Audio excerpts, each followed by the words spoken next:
Of our Algebra 2 course, where we're transforming polynomial functions. Once again, I wanted to use Desmos because it gives us a great picture of some things that are happening when we transform a function. So I have a polynomial here, x to the fourth minus 2x cubed plus x.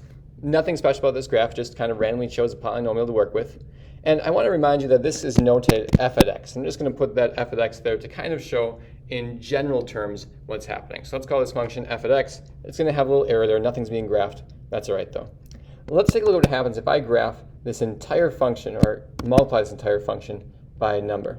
So this is the equivalent of saying we're doing a times f at x. We're going to multiply an entire function by something. I'm going to put a little slider in here for a, and let's watch what happens now as I multiply by a number greater than 1.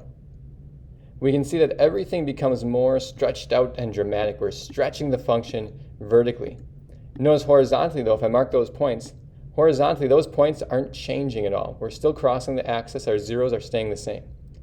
If I multiply by a negative value, notice the entire thing gets reflected. So a negative a value reflects us over the x-axis and still stretches us out vertically. All right, let's put that back to 1. And let's now add on a addition. So let's add b to this. So now we're looking at a function of a times f at x plus b. And you can already see what happened here. If I have b set to 0, we are unchanged, but as I add an increasing b value, the entire function is just shifting upwards. Or if I subtract, if I take something away, we're shifting downwards. It's getting lower and lower, farther away from the axis. So this is a vertical shift. Adding a value or subtracting a value to the entire function shifts us up and down.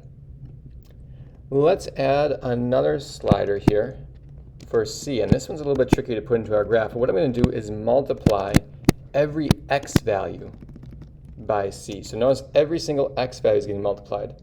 What this looks like in function notation is now f at c times x. So I've got now only my x value being multiplied. And I'm going to put b back to 0, so we're back to our original function here. So now if we just multiply our x value, take a look at what happens. Multiplying by a larger value shrinks our graph horizontally. So kind of the opposite of what we saw, that vertical shift. A larger value stretched our graph out vertically. A larger value shrinks it horizontally, though.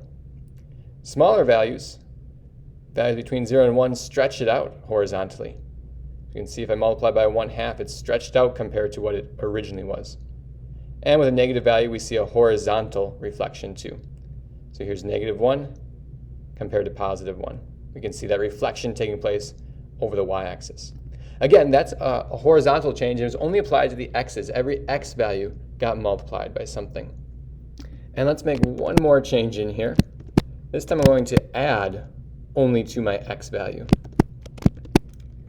So let me take a second here to add some parentheses. We're doing x plus d. And we'll add a slider in for d.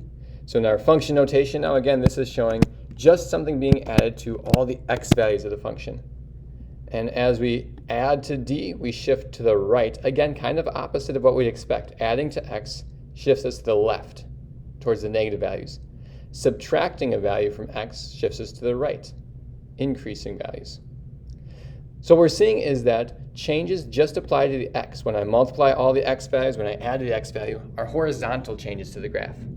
If I'm changing the entire function, multiplying the entire function, or adding to the entire function, they're vertical changes.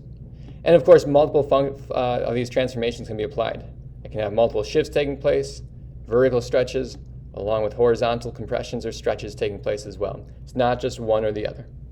Thanks for watching today on polynomial transformations.